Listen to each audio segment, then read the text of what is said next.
Hello, Cancer, Sun, Moon Rising, and Venus Signs. Kamusta kayo? Sana po ay nasa mabuti kayong kalagayan. Welcome back po sa Star Tarot. At kung bago kayo rito, welcome din po kayo. Please subscribe, like, share my videos, and leave me a comment kung naka-resonate po kayo. Thank you.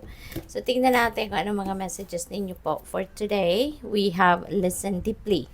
Cancer, inaanyayahan kayo rito ng spirit, no, na makinig kayo sa sarili ninyo, listen to your soul, listen to your heart, listen to your intuition, okay? Kasi may mga guidance, may mga intuitive messages and nudges na pinapadala sa iyo or ipapadala sa iyo ang universe na kailangan ninyong marinig, kailangan ninyong malaman, kailangan ninyong ma-access ito because this is very important guidance para sa iyo. Kaya ito yung panawagan sa inyo. Listen deeply and allow also yourself to listen to your heart as well, no? Listen to your soul para kung ano man yung bulong, no, ng sarili mo sa iyo, yan din ay marinig mo, yan din ay mapakinggan mo. Okay? Kasi siguro sobrang busy kayo lagi, no? Maaring marami kayong ginagawa, maybe you have too much on your plate, kaya ito, panawagan ito sa inyo, no? Na kahit konting panahon, kahit konting pagkakataon, ibigay ninyo yan sa sarili ninyo para makapakinig kayo sa mga mensahe, no, ng universe para sa iyo. So we also have a spiritual growth. Ayan. So for some of you rito, Cancer, maybe focusing on your spiritual life. Maaring sa ngayon magkakaroon ang iba sa inyo rito ng panahon para sa inyong pagdinilay-nilay at pagmumuni-muni, realizations of siguro different things na related sa inyong spiritual growth. Baka ang iba sa inyo dito mayroong pinagdadaan ng spiritual awakening, baka ang iba sa inyo nasa spiritual journey sa ngayon. You are focused ngayon on focused on looking into what your purpose in life is, what your mission is, or baka iniisip mo din sa ngayon, ano, na baka medyo matagal-tagal nang wala kayong connection or baka nagkaroon ng paghina ang inyong connection with the divine. Kaya maaring sa ngayon, you're going to give yourself more time, no, na makapag-connect muli sa Panginoon, makapag-usap muli, sa inyong spirit team. Okay? So, what else? We have angelic protection, Cancer. So, this is Archangel Michael, no? Nagmemensahe sa inyo si Archangel Michael na nandito siya, lagi kanyang pinoprotektahan, kaya wala kang dapat nakatakutan, wala kayong dapat na ipag-alala, wala kayong dapat na ikabahala kasi you have angelic protection around you. So, si Archangel Michael, siguro lagi kayong nagdadasal sa kanya, maybe you're always calling on him to protect you, to keep you safe, yung ganon, Ako mai-share ko lang, lagi, no? Walang oras, no, na ako tumatawag kay Archangel Michael. Minsan pagising ko sa umaga, in the middle of the day, or kahit anuman, minsan kung wala akong ginagawa, hindi ako busy, I'm calling on him to always protect me, to keep me safe, yung dwelling place, yung bahay, yung vehicles, yung mga kapamilya ko, ipinagdadasal ko lagi yan whenever I have time, no? Talagang walang kahit anong oras, kahit anong oras, kahit anong ginagawa ko. Kung meron akong konting time, no, I always call on Archangel Michael.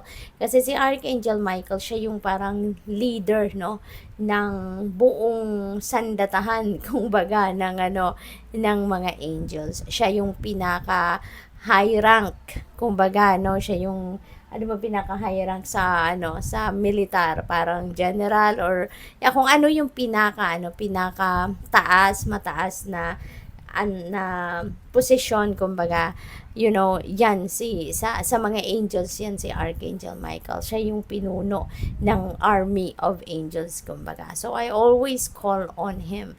No, sana ganun din kayo, no? Or baka ang iba sa inyo ganun talaga. Lagi kayo nagdadasal sa kanya, no? Always ask for his help, for his protection, lalo-lalo na sa ngayon panahon nito na maraming sakuna nangyayari.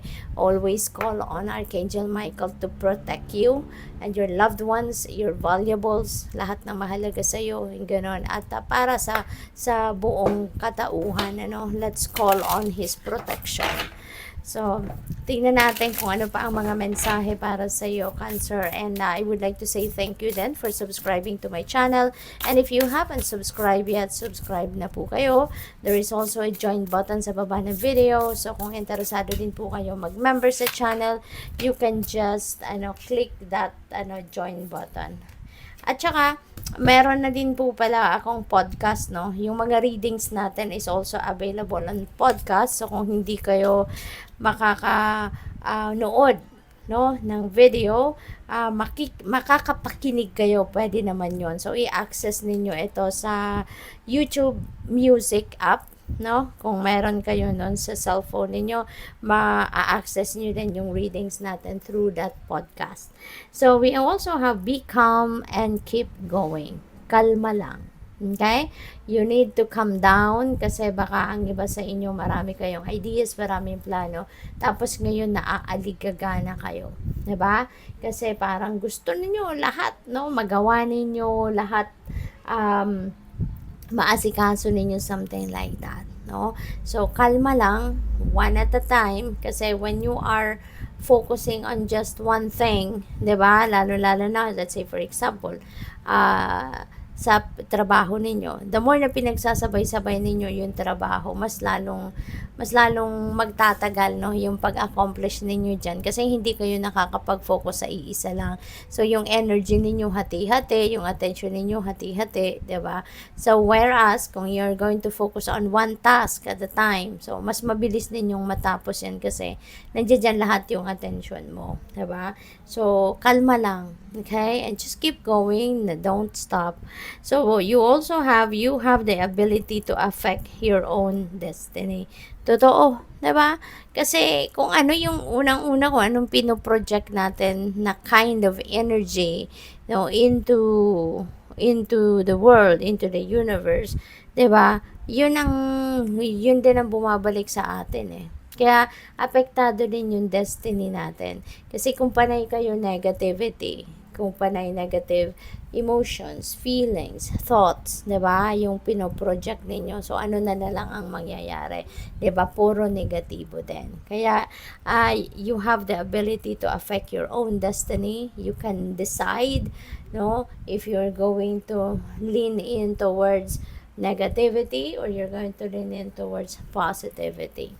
So, this is the perfect time, no? So, parang sinasabi dito ng spirit sa inyo na it's divine timing for whatever it is, no, to happen. So, siguro, mayroong mga answered prayers na kayo rito na mangyayari na, ibibigay na sa'yo, kasi, kumbaga, divine timing has come, diba? And when divine timing comes, it's never late, it's never early, talagang dumadating yan, nangyayari yan sa tamang panahon, 'di ba? When the time is right, 'di ba? May kasabihan na when the time is right, it will just happen. So, maaari na meron kayong mga ipinagdadasal, no? Na yan ngayon ay magka-come to fruition na. Kasi kumbaga, this is the perfect time para ma-experience mo na yan. This is the perfect time para makuha mo na, 'di ba? Mapasa kamay mo na, yung ganon, no? So, sabi din dito, life lessons again, ano? So, siguro, meron sa mga experiences ninyo sa buhay sa ngayon, marami din kayong mapupulot muli na mga lessons. And those lessons are important, di ba? Kasi, yan ang mga magagamit din ninyo, no, sa inyong future journey. Kung ano man itong mga pinagdaanan ninyo sa buhay sa ngayon at marami kayong natutunan, yan ay take stock on that, kasi yan ay mapapakinabangan ninyo, yan ay maaaring mai-apply ninyo sa mga sitwasyon ninyo in the near future. The first step is taken, so you have to ask for help. This is a beautiful reminder din para sa inyo, no? Na lahat tayo at some point sa buhay natin, nangangailangan tayo ng tulong ng iba. Kaya when the need comes na kailangan mo ng suporta or assistance ng iba in any shape or form, wag na kayong magdalawang isip at mag-reach out kayo to someone, no? At humingi kayo ng tulong. Okay? So, good luck sa'yo. Thank you for watching. Love and light. Namaste.